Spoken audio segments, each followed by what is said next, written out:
Welcome to the season premiere of Shoot the Gap, the IDP Fantasy Football podcast here at Fantasy and Frames. I'm your host, Jorge Edwards. With me, I got JT, I got Steve, and pretty soon, in a half hour or so, we will have the godfather of IDP himself, Gary Davenport, joining us on what is the new crew here on Shoot the Gap going forward for the rest of the fantasy football season here in 2025. It's been a while since we've seen each other after we wrapped up our divisional previews. Before we get into the gist of the show, which basically today's show, folks, is going to be an Our Guys themed episode where these are the guys that, we have, we have feelings towards. Like we're excited for these guys that we're hoping have much success. And so we're going to give you those from the DL, LB, and DB perspective. But before we get into all that, Steve, man, how is it going with you tonight? Hey, it's going good. Thanks for asking. I just love week one because we're all undefeated at this point. All of our predictions are correct, and it's anything we say right now is just pure science fiction. You know what I mean? Because there's no end to this. So yeah, week one is always great. Check in with me week 7, week 8. I may not be okay. JT, how are you doing today, man? Doing good. I'm on my last draft tonight, so I just did my other auction last night that I run. I got one tonight, so I'm in a weird side. I'm in my closet / office, I guess you could call it, at work. So everybody's coming up here to do the draft at work. We do a live auction, so I'm trying to get prepared for that, but I'm still focused in here on Shoot the Gap, get my IDP guys in. So I wore my 90 TJ Watt jersey for the occasion. Nice. Before we get into some of our guys, just want to tell folks, head over to the Trophy Smack. You see over my shoulder that big championship belt. If you go to trophysmack.com today, use the promo code Fantasy and Frames 10, you get 10% off of anything there. I don't know if you guys have seen the pictures that they have, but they have one from that says Fantasy Football Loser, and you remember the bathing suit from Borat? The movie, it's basically the equivalent of that, but it says Fantasy Football Loser on it. So if you could somehow talk your league mate who lost last year into wearing that, oh my God, does it sound weird to say send pictures, but send pictures, because that would be hilarious for us to put on the internet. But I digress. I think in that case, you could say send pictures. I think it's okay. Okay, fair enough. Because you never know. Saying send pictures, send pics is always a touchy thing with things. Mm-hmm. So you always want to be careful how you're prefacing everything. I know Ultra GM, you're a big proponent of that. Steve, why don't you give us a little take and tell us the promo code you got there? Well, I mean, it's already in season. You're not going to get a team now, but if you did, the promo code used to be Hunter. Okay. 32 teams in motion. I'm excited. We're going to kick the season off. Well, folks, you got to go back and listen to this or contact Steve, because the gist of it is you basically draft every single position on the football team. And obviously, like he just said, if you couldn't get into it this year, something that we will be talking about. I'll tell you, I made a trade tonight. Some guy wanted Jalen Waddle and Mason Taylor, and I got Diggs. I got Zagbon. I got I got Metcalf. I got a whole bunch of players from it. I'm like, what is going on here? And it's just because he's in salary cap L. So yeah, if you're in one of these leagues, there's a money angle to it too, which makes it really fun. Love it. All right, folks. Well, like we were saying, we're going to be talking about our guys from an IDP perspective. So let's get things going. Let's talk about defensive linemen. So let me start with mine, and then we'll go around the frames and talk about everybody else's. We'll do a 2 apiece. So my first guy here, and it pains me to say this because I said this from a Dynasty perspective in the last hour, it pains me even more. The giveaway is this chair here, because I am not a Penn State fan. This chair is in here because my wife's office can no longer have this chair because we have baby stuff in there, and so it had to migrate down into my office for some ungodly reason. But it's a Penn Stater, second year. Chop Robinson plays for the Miami Dolphins. You look at last year, on very few starts, 56 pressures, 7 sacks. In terms of pass rushing productivity, which is a metric over at PFF where they look at how good was he applying pressure and getting not only sacks but quarterback hits, quarterback hurries, and they look at all of that as a whole. He finished as the edge rusher 6 in PRP, right up there with guys like Nick Bosa, Trey Hendrickson, Alex Highsmith, and Nick Benito. You look at who's surrounding him this year. We have it, and I'm putting this in air quotes really, really hard. Really, can you have bold air quotes or just regular? If you could have bold air quotes, these are the bold air quotes here. Healthy Bradley Chubb, healthy Jalen Phillips. Not the corpse of Matt Judon. Matt Judon was brought in recently, I believe, to be that veteran presence and to help mentor, Chop Robinson. But, you have Bradley Chubb, who last year missed all last year because he had a late season ACL tear against the Ravens 2 seasons ago. Jalen Phillips is coming off of 2 seasons of injuries where he tore his Achilles a couple years ago, then last year tore his ACL. But assuming that these guys are healthy and are like a semblance of what they were prior to their injuries, and you pair that with Chop Robinson, this defensive line now is becoming super scary. So now you have Zach Seiler in the middle too, continuing doing what he's doing. This pass rush for the Dolphins has the potential to tear it up and to really put a lot of the league on notice. Again, if healthy. But even if not, even if they were shells of their former self, I think Chop Robinson has the talent. And, given the opportunity last year, we saw just how productive he was. And, I rattled off the names that he was associated with. So very excited for Chop Robinson. Definitely one of my guys at the defensive lineman position. Steve, any thoughts on Chop Robinson really quickly before we get to your guy?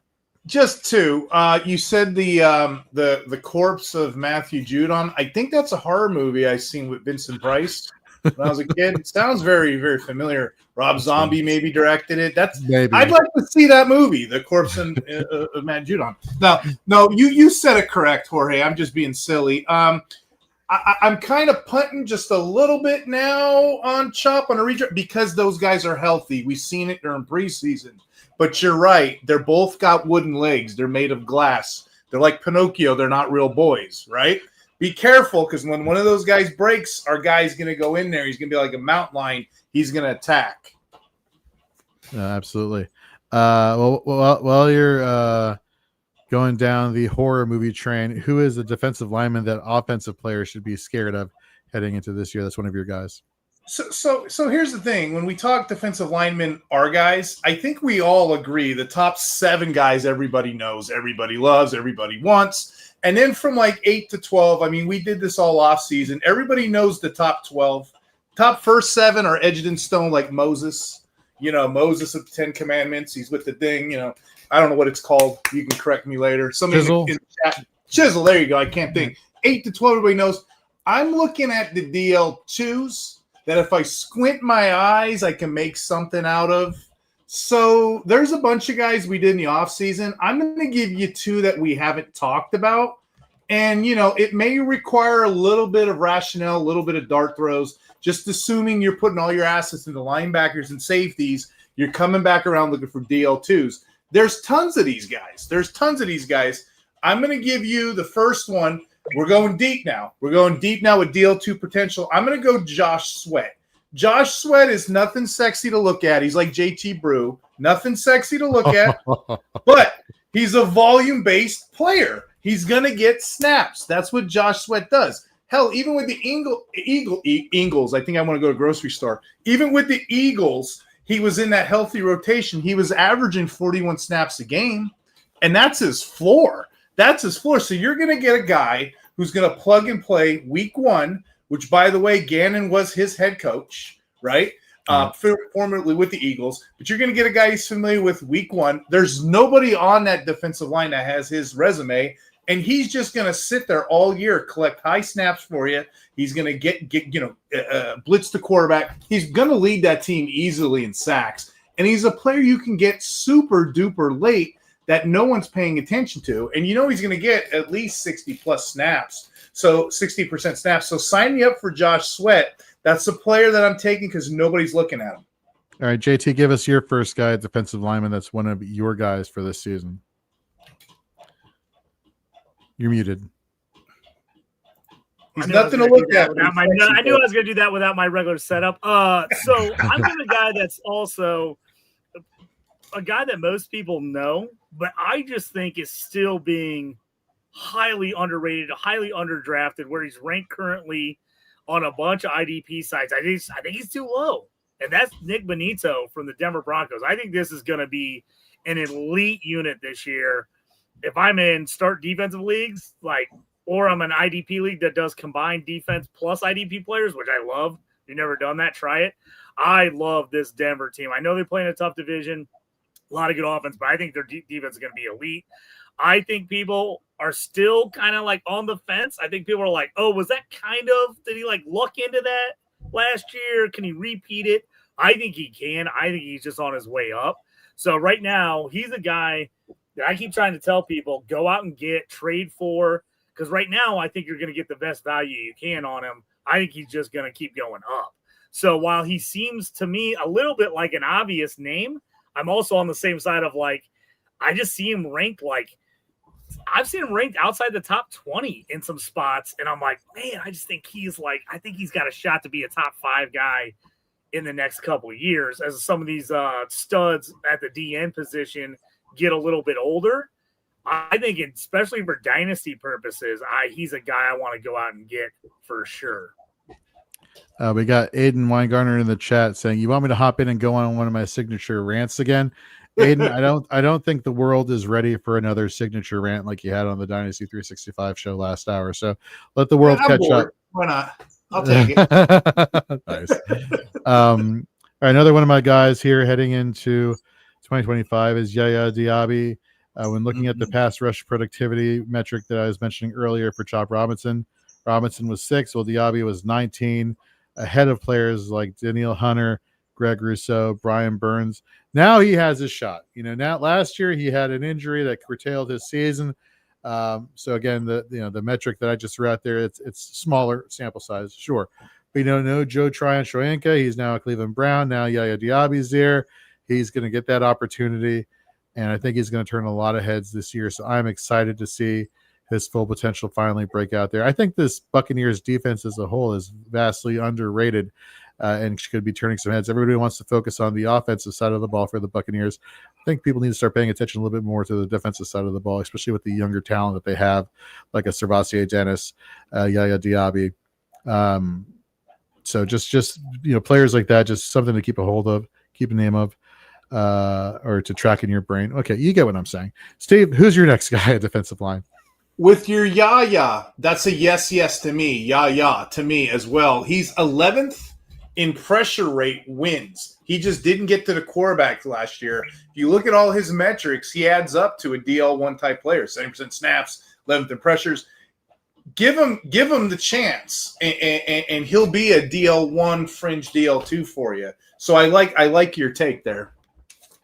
So who's your second guy that you're going to talk about? My second guy is a guy you can get in the last round of combined leagues, offense, defense leagues. I do it all the time. He's a target of mine, and I'm at the point now I'm just daring somebody to try to take him. I just take him at the end of every draft. I got him as bold as a DL 25 on the season, possibly. He has the potential. I mean, it's hard to make hot takes now, you know what I mean? Because we got 17 weeks to go. But right. This guy has all the potential, and I'll explain to you who he is. Nobody's talking about Carl Granderson, and they're not talking about him because he failed last year. He put up a stinker. But the year before he was good. 2 years ago, he had 8.5 sacks. He's known as a run defender, and he's known as a sack guy. Everybody talks about this guy like he was a failure last year.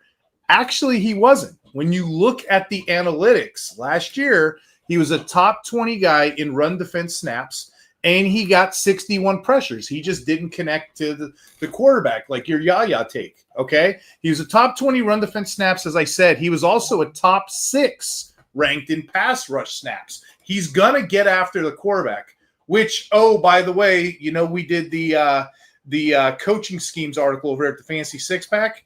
The Saints morphed this year to a 3-4. They're going to put him on the edge. So is he going to be a coverage guy or an edge guy? He's 261 pounds, Jorge. I don't know too many 261-pound, guys in coverage. They're going to rush this guy all the darn time. So Granderson, I think, is in, provided he stays healthy, he's due for a renaissance season, and it's a player you can get anywhere. Those are the guys I like, guys that will, you can just pull out of the woodwork, and they'll play ball for you. Nice. JT, who is your second defensive lineman that you are all in on this year? I feel like I talk about this guy all the time, but I still don't feel like I talk about him enough, even though I do. And that's Tui Tuapolo. I always jack up his last name. I love to call him Tui. I just don't know how people aren't more on him. He's going into his third year for the Chargers.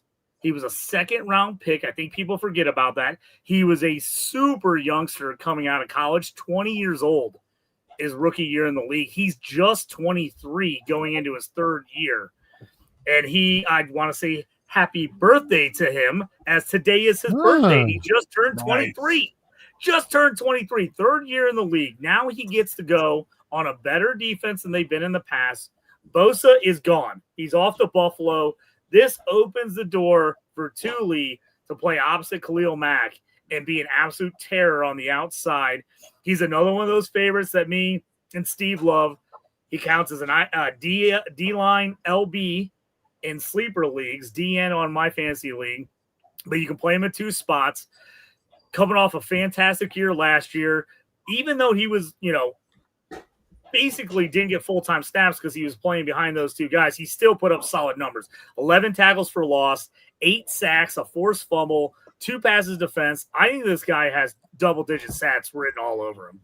He's going to get the full-time job. He's not going to have to wait for Bosa to get hurt to actually get playing time. Even as a rookie, 8 tackles for loss, 4 sacks. So I think if he can raise his tackle numbers a little bit and get into that double-digit sack range, to me, he's so cheap compared. I am finding him all over the place for super cheap. It seems like the only leagues I'm not getting him in are leagues where I'm in leagues with like you, Jorge, or somebody else I know that knows I love him, and they end up grabbing him later, like the Shoot the Gap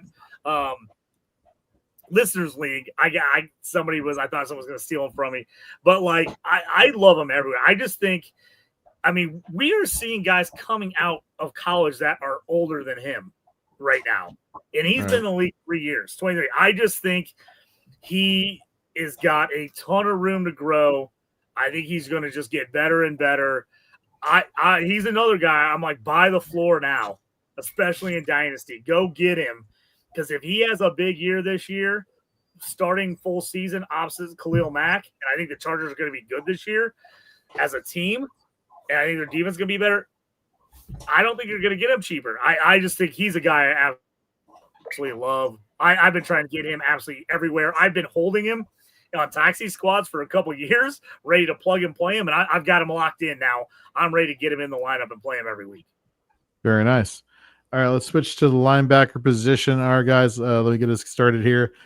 So, a lot of the defensive linemen that we've been talking about, we're basing a lot of this off of like the good metrics they have and how good of football players they are. But you know what? Sometimes I like seeing a good crash accident happen right in front of my eyes.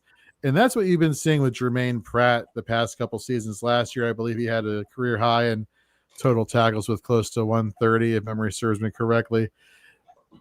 You look at his metrics, not great, Bob. Not great, Steve. Not great, JT. Average player, and that's putting it nicely, on bad teams. And so you look at his play last year on a bad defense where the Cincinnati Bengals had lots of opportunities, loaded up on a lot of tackles, did great for fantasy because at the end of the day, you didn't care how he got the points. You just wish that he got the points and he was consistent with getting the points. Well, guess where he's at now? He's with the Las Vegas Raiders, whose defense is not exactly outside of Max Crosby. And yes, I'm a Malcolm Kuntz fan. That linebacking core, I'm not exactly, scared of him losing, potential snaps to Devin White here, even though Devin White had been playing a majority of snaps in the preseason. So far, according to our lads and over in ESPN's depth chart, it's Jermaine Pratt and Landon Roberts as the starting linebackers. So I'm not really worried about Landon Roberts. I think Jermaine Pratt still becomes an average player on a bad defense, racking you up fantasy points. And that's why he's one of my guys, because I want the anomaly. I want Neo from the Matrix. I want the remainder of the equation. I want to see somebody just throw a wrench in the equation, throw a wrench in the engine, and just continue to have success when they damn well shouldn't. So that's why Jermaine Pratt is one of my guys heading into this year. Steve, you're nodding along there. What are your thoughts there on Jermaine Pratt? He's a gambler, ain't he, JT? He just likes to, like Kenny Rogers likes to know when to hold and fold. What's up, Sean? The only thing with Pratt, I get what all we're saying. The only thing I'm a little nervous about, this preseason showed us, he's having an issue being healthy. And when he is healthy, they're playing him on edge. That's a place I don't want my linebackers. What's up, Sean? We see you in the chat. How you doing, Sean? Old Sean Teague there. But that's the only thing I'm a little bit weary of. Not that it won't change. I think Pratt is the better of all the linebackers. But I'm just playing devil's advocate. You brought up the Matrix. Fair. I'll bring it to devil's advocate. So is that Al Pacino, right? Yeah. Keanu Reeves too. Yeah. I remember that. Yeah. The bus, Steve, the train scene. I'm a little iffy on the whole linebacker core for the Raiders going into week one. Just because we didn't get a good feel of what they thought they were going to do during the season or in the preseason. They kind of were moving guys around. They didn't play guys consistently. I'm real nervous about that unit, but here's why I'm going to be paying attention to.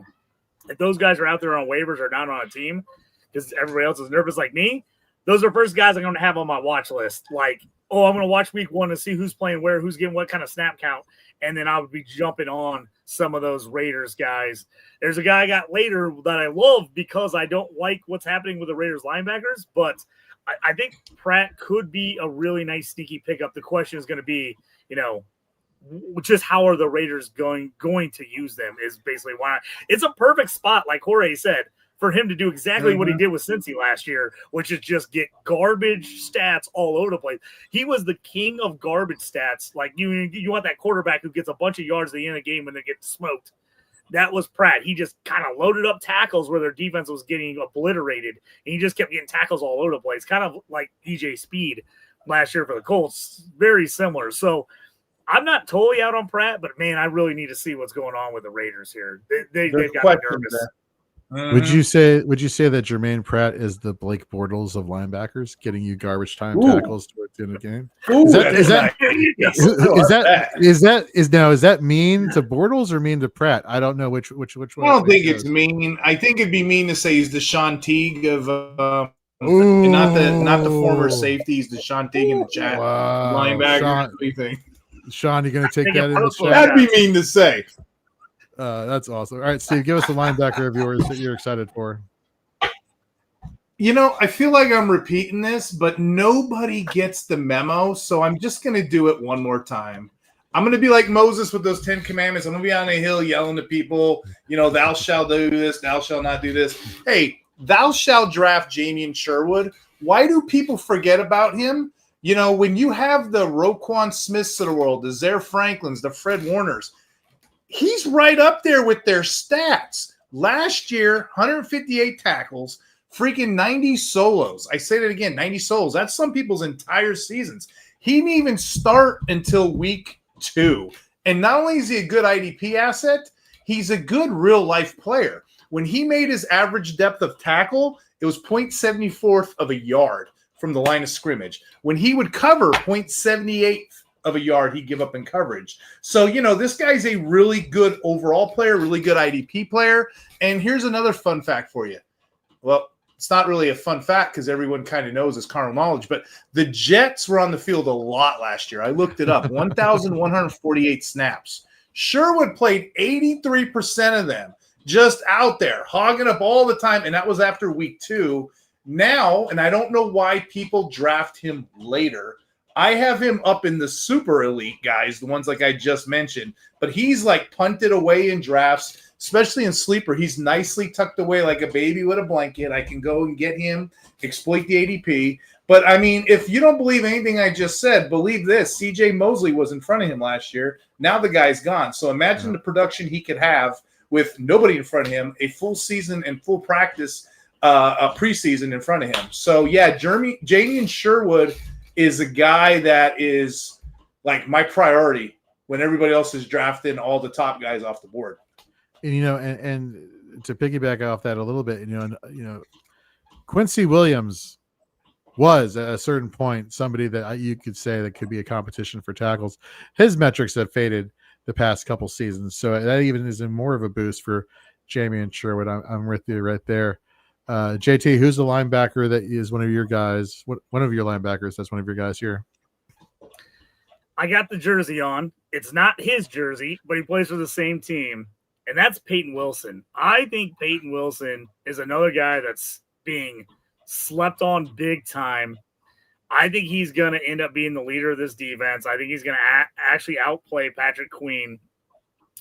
He came out of college, and if it wasn't for all the injuries he suffered in college, this guy would have been probably the number one linebacker off the board in last year's draft. He just outstanding in college, playmaker everywhere, everything the Steelers needed, and he kind of fell into their lap because of the injury concerns. Didn't have any of those last year. Played absolutely outstanding. Now he comes into year 2. Last year he had to earn his snaps. He comes in set as the LB2 on the inside here next to Queen. I love him. He's a better pass coverage guy than Queen is. I think there's a good chance he steals nickel and dime package snaps this year. I think he's going to be on the field the whole time. I absolutely love him. I think he's a playmaker, especially if you're in big play leagues. I think he has potential for sacks, interceptions, forced fumbles, fumble recoveries, even passes defense. So I like him. I'm not sure how high his tackle total would be just because of everything on this team. But I do think he ends up leading this team in tackles. And right now, I want to buy him. I missed him as a rookie in a couple spots last year just because people knew I liked him and they got right ahead of me and took him. But I really like him. I think he has an absolute breakout year for a Steelers defense that kind of really struggled down the stretch last year, but were great early on. I'm hoping that they are better all year. And I think Peyton Wilson's going to be one of those guys that make this team good all season long.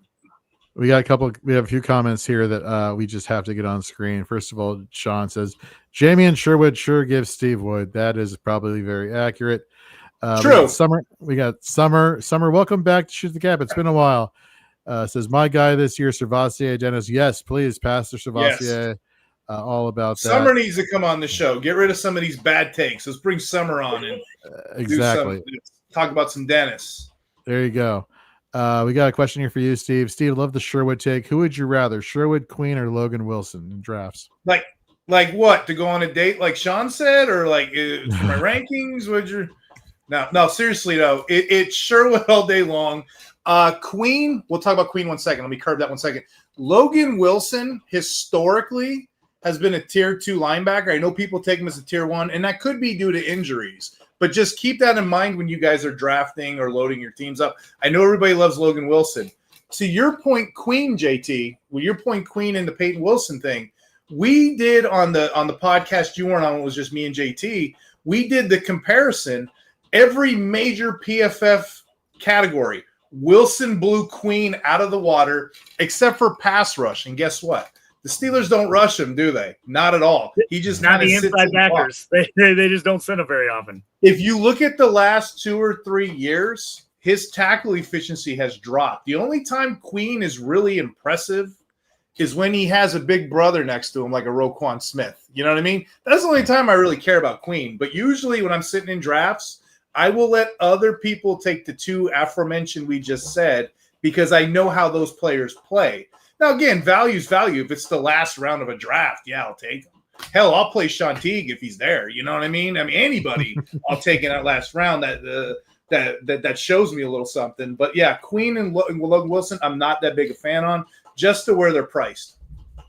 Love it. All right, my second linebacker here that I'm excited for this year and is one of my guys is Caden Ellis. And I think Caden Ellis is somebody that we could all agree on and we have agreed on over the course of the summer, is just a jack of all trades player you want on your team. He came on strong his last season in New Orleans, came over to the Atlanta Falcons last year, had 43 pressures and 5 sacks, had a tackle rate of 13.2%. His missed tackle rate was coincidentally also 13.2%, which is kind of funny when you think about it. But I don't care if the guy's getting pressures and he's basically flying over the field and he's getting metrics for my fantasy team, like quarterback hits, tackles for a loss, sacks, if he's getting all of these plays, these high upside plays, and has like a relatively stable tackle for, I mean, this guy could potentially be the start this season. And I emphasize the start this season, the best edge rusher, pass rusher that the Falcons have until these rookies, James Pierce and Walker, get up to speed to the pro level. So definitely excited for Caden Ellis, jack of all trades. Hope that he improves upon his tackle efficiency going forward. And if he does that, this guy clearly, I believe, just because of the upside, starts getting into the high LB2 conversation and potentially could have some LB1 weeks for you going forward. But again, that's all contingent, I believe, on his tackle efficiency getting a lot better than it had been last year. Steve, who's your next linebacker you got for us? On your Ellis, and this is funny. Do you remember at the expo, like we all had our guys? I think everybody had Ellis in the shoot ready to go. We all love Ellis, and he's great for big play, and he's even better for tackle or vice versa. So that's a great one. That's everybody's guy. I'm going to give you somebody not as sexy, not as well known, somebody super deep.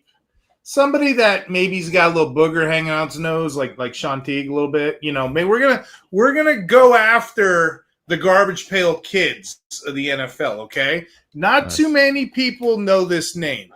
Okay, not too many people know this name. We know it because we did it on the show. And I'm gonna need a tag team. I'm gonna have to tag you in, like the Mega Powers used to. JT, I'm gonna have to tag you in because you know this name, and we did this one on a previous show. Tyrese Knight. ADP 1 million, 1 trillion. People don't know him. You know why, Jorge? Because they're box score enthusiasts. They look at the box scores and they're like, this guy only produced 88 tackles his rookie season. Whoop-de-doo. Well, they don't know the whole story. Look at the snap count production. Look at the whole body of work where this stems from. He didn't really start playing. He only played like 7 snaps. Like, I think it was 7 snaps he played from like weeks 5 and 6 or something like that. But once they started putting him in, after week 10 is the flashpoint. After week 10, he was getting a steady 75% of snaps, and that boosted his production. During that time, those 88 tackles I said in the beginning, he got 65 tackles from week 10 onward, and he got a 1.5 sack. So again, I say all those numbers really quickly just to put it in context like this. Had he have had a full season, had he had a full body of work, all the games, at least 75% or greater, he would have produced 138 tackles, 3.5 sacks. That would have put him as an LB 13 in our leagues. Wow. And that's a guy you can get super late flex. See what I'm talking about? JT, Did you remember, wasn't there a couple weeks, this was your take, and I don't remember the weeks, wasn't there a couple weeks where he outplayed Ernest Jones? I believe there was. See, that was your take. He had a couple monster weeks, especially near the end of the year. He was a guy that in leagues, I was plugging and playing him in the playoffs. And people were like, oh, you're playing that guy? I'm like, yeah, because he was crushing it down the stretch last year. So I was all overnight. He was one of the first guys I had on my radar. I had a couple salary cap leagues where I picked him up during the season, so I had to go back and get him, and I went all back in to get him. I think he's startable every week right now. I think he's highly underrated. I'm with you on that. JT, who's your second linebacker? The Garbage Pail Kids movie? The Garbage Pail Kids movie. He would have been in it. Tyrese Knight. Those are the players I like because no one's paying attention to him. Yeah. My guy is a guy that I think is ready for the breakout. And I'm going to mention 2 guys real quick. I'm not going to get deep into them. But Jack Sanborn going to the Cowboys. Everything's kind of, that whole system there has been messed up. The coaching staff knows him. Eberflus is there now. I think Sanborn has a big year. I think he could have succeeded in Chicago. He got stuck behind a guy. So he's a guy I think people are starting to learn about. You can still get him really cheap. My next guy, and I'm just going to mention him real quick. He's my number 1 waiver wire ad week 1 here. And he might end up being nothing, but I love Chad Muma. Got cut by the Jags, signed by the Colts. Colts absolutely need help with Jalen Carley's hurt at their weak side linebacker position. This is a prime spot for Chad Muma to succeed. He could be awesome. And he can figure out how to win this job on a short notice. Chad Muma, I'm picking him up because he could end up being, if he ends up somehow figuring out that job and winning that job, dude, he could absolutely win you a league if he figures it out. Now, could he never see the field and we get another Chad Moon playing backup unless somebody's hurt all the time like he did in Jags? Absolutely. But to me, I love his tape. I love the player. I think this is a perfect opportunity for him to jump out there and get playing time. And if he does, I don't know if he gives that spot back up. So he is my favorite pickup here week 1 if you're looking for linebacker help in a deep league. Love it. It feels like the Colts just brought in every single off-ball linebacker that was available in free agency. They've seen him play. He played against the Colts. They called him so they know him. When they picked him up on the waiver wire, I thought it was like a genius move. Just because they've seen him play, they played against him. I just like it. I thought they drugged Mr. T to get him on the plane, and I thought they had Hannibal and Murdoch come in for tryouts. That's what I thought happened, Jorge. Folks, if you do not get that reference, you need to go watch the A-Team. Well, if anything, watch the A-Team movie that came out like 10 years ago. It's still good. Rampage. Yeah, exactly. Rampage. Oh, yeah. All right, let's get into defensive backs, the last category. And this is where I really wish Gary Davenport would just jump on screen. We knew that he had a prior podcast and commitment, so he may or may not be able to join us this episode. But I wish he would jump on screen right now, because him and I were having a debate a few weeks ago about who's going to be the starting safety, strong safety for the Miami Dolphins. And he thought it was going to be Melifonwu from the Detroit Lions. And I was like, you know what? Screw that. I think it's going to be Ashton Davis, formerly of the New York Jets. And guess what? Ashton Davis is now slated in to be the starting strong safety for the New York Jets. And one of the things I liked about Ashton Davis is the fact that given his opportunities in New York, which were few and far between, his efficiency was ridiculous. He was a great tackler, had a low missed tackle rate. He had the box snaps were working in his favor. So all he needed was that opportunity to be the starting safety. And, again, this Dolphins team, I said for the defensive lineman, there's the potential for things to be really, really good up front. I think on the back end, the middle of the team, we have Dotson, we have Jordan Brooks. I think those are great, linebackers there. And I really think, we starting with Ashton Davis, even if he was to come up and creep up to the line of scrimmage and assist and run support, I think he could do a lot of good given his tackle prowess. So the fact that he has been named the starting box safety or strong safety for the Miami Dolphins over Melifonwu, suck it, Gary, but not really. I don't want to insult the Godfather too much. But love Ashton Davis. Definitely one of my guys I'm going to be paying attention to going forward this season. Steve, who's one of your guys' defensive back? We play defensive backs. I don't even know what those are. I've never heard of them. Stop with the slander. Come on. I just don't do it. It's just not, no. But I'll tell you what I do with defensive backs. I look for value. Have you guys been to McDonald's recently? I went through the drive-thru the other night, and you can get a quarter pounder cheeseburger, quarter pounder for $3. Not really good value. JT, on the value meal, you for an extra $1, you get 2 quarter pounders. 2 double cheeseburgers for $4. That's a hell of a value, Jorge. You get 4 pieces of meat for $4. Those are the kind of defensive backs I want. I want the garbage pail kids with the runny nose with the 4 double cheeseburger. That's what I'm doing. That's what I'm doing with my free time. I'm eating cheeseburgers. So you want a cheeseburger guy? I'll give you the first one I have. Real big cheeseburger guy. He's always a tier 2 kind of player, but just the way the scheme laid out for him, I'm going to be ballsy and say he's a top 15, top 12. I may even go as far as saying he might even end up being top 10 if it all works out. Ooh. And it's Grant Delpit. Everyone always overdrafts this guy. I'm always hesitant, but the way it worked out, regardless of what you think of the player, Ronnie Hickman won the job in preseason to be the free safety deep guy. So that means Delpit's going to be the strong safety. He's going to play inside close.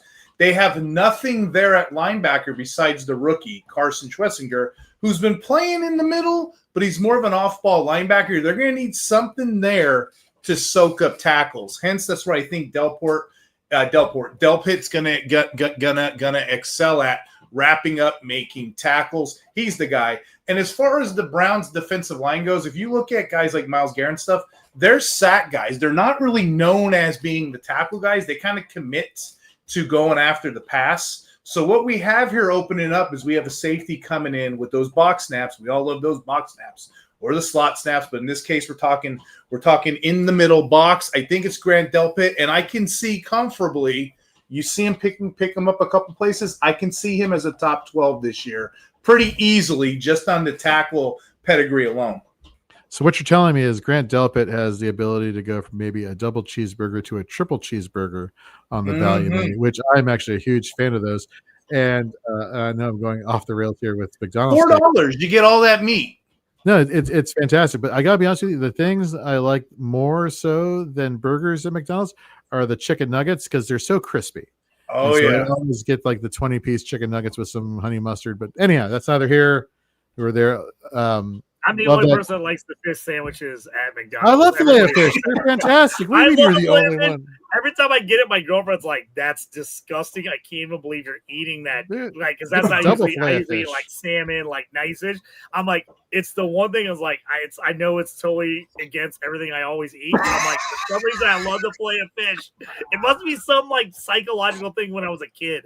I used to get it and like it because it's like the one thing I really like at McDonald's.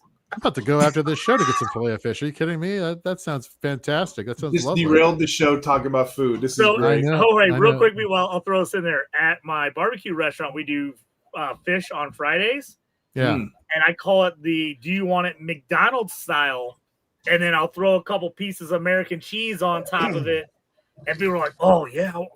Yeah. My girlfriend's like, that's disgusting. You people do. I'm like, it's the McDonald's way. So I'll put it with American cheese on the Filet-O-Fish, and everybody like people either think it's the greatest idea or the worst idea ever. They're like, depending on if you like McDonald's fish. I'm gonna derail this one more just because Shanti's comment. When I got my master's degree, do you remember the South Park episode? I really teased myself. There was an episode where Cartman, I can't remember which one, he got KFC gravy and McDonald's French fries. That was like his luxury. When I got my master's degree, because I'm such a nerd, Sean, I really wanted to treat myself. So I went over to KFC, then I drove all the way across the street, got my French fries, and I came home and I'm dunking the French fries in the gravy. Don't knock it till you don't try it, guys. I know we're doing a podcast talking about food right now and making us all hungry. Oh, my God. I'm so hitting up a drive-thru after the show. Anyhow, JT, tell us the defensive back of yours that you're excited for this year. So my second guy is a little bit deeper of a dive, but my first guy is Antoine Winfield. There you go. You guys aren't right.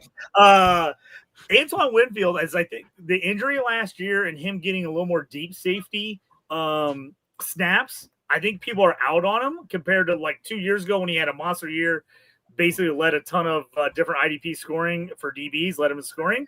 I think people are down on him. I'm getting way better value on him. So now why I think he's an obvious name, I've been getting him a little bit cheaper than top end IDP guys, and I've been able to sneak him in between some like LB 3s and 4s as I like him, getting a couple linebackers first and then getting him as my top DB. So he's a guy, I think he has a big bounce back here. I think, like you guys said earlier, I think the Bucs are in for a big year on defense. I think they're going to be much better. It's not going to be just all offense with them. So I'm back into that. And then hold on out.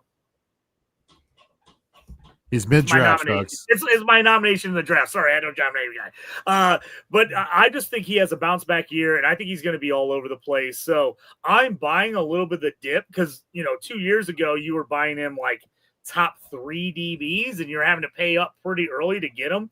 He's fallen back to earth as far as value-wise, price-wise. And I think he has a legit shot to be another top 5 DB again. So I'm on Antoine Winfield again. So we got Seaworth in the chat asking, you guys like Henley this season? Do we like McDonald's drive-thru? Yes, apparently this is what we just learned 5 minutes ago. So love Henley this season, Seaworth. Thank you very much for tuning in. All right, let me go to my second defensive back and my final player for the show today. Devin Witherspoon, especially in cornerback specific leagues, this guy plays all over the place. You love the help in playing the slot cornerback, or nickelback. And no, I'm not playing the music nickelback because YouTube has copyright issues, which I just I don't even want to get into. Trying to ruin the show. Trying to ruin the show. Ridiculous. I know that, seriously. But you love everything he does, whether it's assisting in run support, playing in coverage. He's literally all over the field. And I know cornerback is a very fickle position. You know, people swap them in and out every. You know, there are very few cornerbacks that I would be in a defensive back spot being like, yeah, like Kenny Moore is like, you know, a tried and true veteran when it comes to IDP and being a cornerback.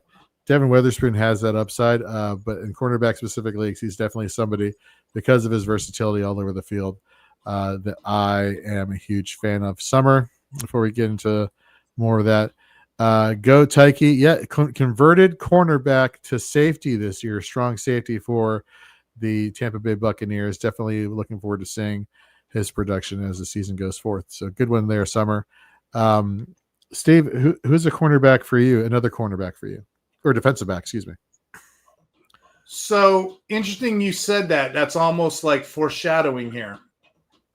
So as far as as far as defensive backs go, I look at schemes, and I just tweeted this earlier tonight. If you guys want to check me out, IDP Hunter, just for context.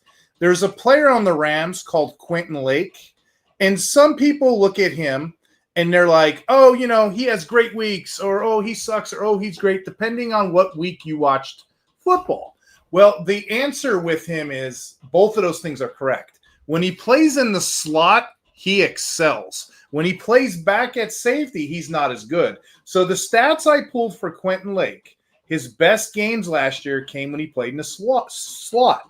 Week 1, 38 slot snaps, 10 tackles. Week 2, 26 slot snaps, 11 tackles. Week 3, 31 slot snaps, 10 tackles. I can't talk. Week 11, 39 slot snaps, 11 tackles. Week 13, 29 slot snaps, 9 tackles. And then finally, week 17, they got smart and they moved them back. 45 slot snaps, 7 tackles. Now, why am I keep talking about the slot? Why do I keep talking about it? Because guess what? The preseason showed us there's a guy named Cameron Kitchens. We're all excited. He plays free safety. Just like JT Brew, I don't play a lot of free safeties in my leagues or my DTs unless I absolutely have to. Kitchens is a play in like a 32 deep kind of league, but Cameron Kitchens got the free safety spot nonetheless. What does that do? That keeps Cameron Curl over there on the strong side, and it keeps Lake now a full-time role back in the slot. So he's a slot player again now, playing nickelback duties. You know, he's going to be singing that song. Look at this photograph. I bet it makes you laugh. Playing the nickel, you can't play it, but I can sing it, Jorge, right? Hey, yeah, you can sing away. Yeah, exactly. So I'm bullish enough to say I would put him as a top 20 defensive back now just because of the lineup change. And those that watch the preseason, you get all this great stuff up close and personal. But yeah, when he's playing slot, he's the guy. When he's not playing the slot, he doesn't do as good. So yeah, that's my guy. I get him everywhere because people don't realize how actual cheap he is on ADP. Steve, I'm 100% with you on Lake. I've got him all over the place. I picked him up in a ton of leagues last year, and I think he sticks in the slot this year. I really do. I think they kind of were messing with guys, moving guys around last year. And I think they play a lot of one linebacker, and I think he ends up being the slot guy almost kind of as their second linebacker. He had some really nice tackle numbers last year. I like Lake. He's so cheap. He's so cheap. And that's why I chose Delpit and Lake for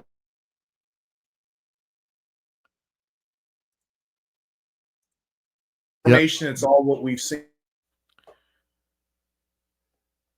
Steve cutting out a little bit here and there for little technical difficulties. But he's back. There we go.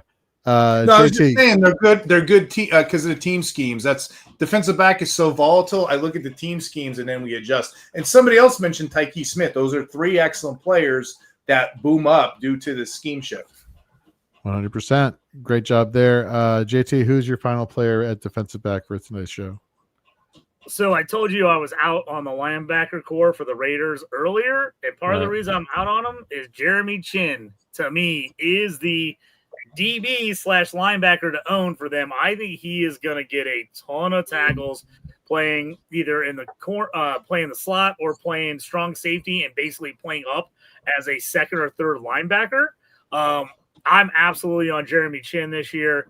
He's one of my favorite plays. I think he has a good shot at leading this team in tackles from a DB spot. Again, in sleeper, he can play DB or linebacker, so you can move him around on bye weeks and play in at backer if you have to. So I love that. But Jeremy Chin right now, to me, for the price point and what I think he could end up doing on a pretty bad defense, I'll take a DB that possibly could lead the team in tackles and plays in the box. I'm all about that. You know what I'll take? I'll take some sexy Gary Davenport. That's what I'll take. I mean, that's a hunk of a man right there. You know, screw all this start sits. That's who I want to talk to. Dancing, no less. I love it. So folks, if you all are looking on screen now, you now see the Shoot the Gap quartet here for the 2025 season. And again, the Godfather himself, Mr. Gary Davenport. Welcome to the show. How are you doing today, man? Oh, I'm doing late. That's how I'm doing. It's a wonderful start. I like to start week one. It'd be like if the quarterback for a team showed up with like 7 minutes left in the fourth quarter. It's like, we can call you the Shane Falco from the Replacements, who came on at halftime and came back to help the Sentinels win the game. Hey, Dallas. Shane Falco, pride of the Ohio State University. There you go. Jorge, I think he did it also. On purpose. Johnny Utah, Keanu Reeves, ex-quarterback in Point Break. Pride of the Ohio State University. Jorge, I think he did it on purpose. You know those pretty girls you took that are like out on dates when you were younger, back in the day? They always show up fashionably late, so the attention's on them. That's what I think. Is that what it is? I was doing another podcast with Carla, and I told her I'd do that before I said I'd do this, and I'm terrible with scheduling. So, but next Wednesday, I will be here like 9:30 tops. Love it. All right. Well, Gary, let's go around the frames with you.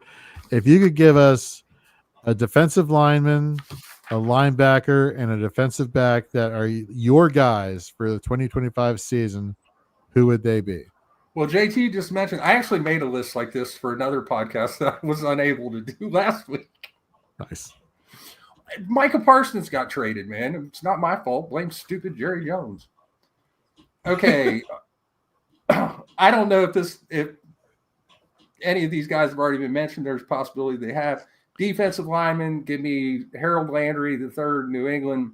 I like 70 tackles and at least 9 sacks in 3 out of the last 4 years. The only year that wasn't was the year that he tore his ACL. He's back with Mike Vrabel. That 70 tackle, 9 sacks is the least he had over that span. That was last year. Was still good for a top 10 finish in a lot of scoring systems, and he's dropping a little bit. Linebacker, I don't know if did anyone mention Cody Barton yet? Because, oh my God, Cody Barton's season might actually be here. We've been waiting. But we probably should have. And, with him and Cedric Gray being the two inside linebackers. Well, is it going to be Cedric Gray now? Because they added Kaiser White. So that number 2 linebacker spot in Tennessee, that I'm like, ugh. But we know that Cody Barton's going to wear the green dot. We know that Cody Barton has shown that he can be productive in a 3-down role. And who else is going to make tackles for a Tennessee team that's probably not going to be great? And a defensive back, I don't understand why people were down on Nick Cross this year after what he did last year. I mean, I know the Colts signed Cam Bynum, but I also know that Nick Cross is not good in coverage. I mean, he's really not good in coverage last year. His passer rating against was, I think I wrote it down, 109.9, which is what we call not good. So I think Bynum is going to play more of the deep safety. Assuming that Lou Anarumo does in Indianapolis what Lou Anarumo historically did in Cincinnati, he's more a deep safety, box safety type of guy. If he continues that in Indianapolis, I think Cross is going to be that box safety. And look at the problems that the Colts are already having at linebacker. Jalen Carley is opening this season on injured reserve. They got Joe Bashie rolling out there, or Baki, I don't know how to pronounce his name, because he's never mattered until this year. Started 2 games. The last 2 times Joe Bashie started a game was in 2021. He started twice for the Bengals. So they got issues at linebacker, so that should open up that many more tackle opportunities for Cross. I also think Zaire Franklin could come roaring out of the gate. He's going to make if he's healthy, he's going to make all the tackles ever. Maybe not this week against Miami because Miami, but if they get a couple decent matchups in a row, you'll be like 15 tackles. Oh, I'll take it. So it's funny that you brought up Nick Cross because I know JT and Steve are the perfect people to jump in on this because one is pro Nick Cross, one is not pro Nick Cross. So I guess let's start with the counterpoint, Steve. Your concerns for Nick Cross. Who's con? I'll buy anybody for anything at any point. I don't think he's gonna repeat, but he can play in the same box the same way he is. We just don't know if that scheme's gonna go. Like I think me and Gary talked this at the Expo. Yeah, they're gonna be playing defensive backs deep. That'll probably be on Bynum. But Cross can still be that box guy. So I'm not hating on him. I'm just a little reluctant. That's all. You're of the belief if he was at value, sure, but you think because of last season his hype train is a little bit too high. There's people drafting him like a DB3. I'm not doing that. I'm not. I'll let JT do that, and I'll go to McDonald's and get a double cheeseburger and wait for a later guy like a Delpit type. Gary, that's another thing. You bring the wholesomeness back to this podcast. You see, when Gary came in, the room changed. We're actually back to business. We were talking the A-Team. We were talking McDonald's. We were talking. The A-Team was the dumbest damn television show I've ever seen in my life. Oh, Jesus. Oh, come on. This elite military unit. Da, da, da, da. Dun, dun, dun. I'm shooting at everyone, and no one ever gets shot. It was like the old G.I. Joe cartoon. Bullets flying everywhere, no one gets shot. That don't make you elite. That makes you a terrible shot. Or super lucky. I pity the fool. You missed our take on filet of fish on double cheeseburgers. Oh, that's right. Cheeseburgers. I mean, filet of fish underrated. I eat a ridiculous amount of double cheeseburgers. And I think it was a matter of consensus here that I think a lot of us are going to a drive-through at some point later on this evening because of all the McDonald's stock. So, as you can see on the comment I'm about to pull up here, we went from our guys to our fries conversation really quickly on the show. Well, McDonald's also obviously rules the French fry universe. This is true. All right, folks. Well, thank you very much for tuning in to week one's episode of Shoot the Gap. This is our quartet as we have going forward here at Fantasy and Frames. We got articles coming out next week. We got all of our shows premiering this week. Gary, we're very lucky to have you on year 2 here at Fantasy and Frames doing our waiver wire IDP article. So stay tuned for that. And folks, like I said, we got Fourth and Frames up next, where they'll be talking about redraft guys, our guys, or their guys, I guess I should say. We have Rider Dynasty giving us a kickoff show for Thursday Night Football. Then we got the Fantasy and Frames Sunday kickoff on Sunday from 8 a.m. to 12 p.m. Eastern. Then we're right back here next Wednesday. So thank you all very much for tuning in. Thank you very much, everybody, where you've been watching us. Please follow us there. If you're on YouTube, like, subscribe. If you're on TikTok, Instagram, Twitter, you name it, like, subscribe. We'll be here every week helping you succeed in your fantasy football adventures, especially for IDP. Any parting words before we get out of here? Steve, let's start with you. Yeah, again, that value meal, you go through the McDonald's drive-thru, you get a double cheeseburger for $3, but add an extra $1, you get 2. So that's 4 patties, Gary. You get 4 for the price of $4. You can't beat it. JT, what about you? Any parting thoughts here? How's your auction draft going? So far, a lot of the high-end guys off the board. I got Marvin Harrison Jr. for $25, so I was pretty pumped about that. I've been kind of letting it flow, letting everybody spend a lot of money, like Steve said, before I can kind of dive in here. So I did get one guy. I got the very first player selected, which I think is the 7th year in a row in this league that I always make the first pick. I always end up taking the first guy, but then I held off after that. So, hey, good luck to everybody. Pumped for the season. It's going to be an awesome one. And if you don't play IDP, start playing IDP. Get it together. There you go. And Gary, anything last words for you before we head out today? I just want to know what's going on that shelf behind JT. Is it? Are you like doomsday prepping? I didn't know you missed it. I'm at work because I'm having a live auction draft here. I'm at work, so I'm in the closet like that we just have like random a chair in here is the one place that it wasn't loud as could be. So I basically I thought he was getting frustrated whipping the wires out. Like, I got cords everywhere. It's like figure out whatever. So I was like, damn, that's a lot of liquor for the apocalypse. Apparently JT's going to spend the end days messed up. Shoulder, like we're good to go. Gary, remember the Frankenstein or like Young Frankenstein, the Gene Wilder? You know, all the laboratory stuff in the background? That's what it looks like. He's creating monsters back there. Oh, my God. All right, folks. Thank you very much for tuning in to Shoot the Gap. Fourth and Frames is on next. We'll see you next week.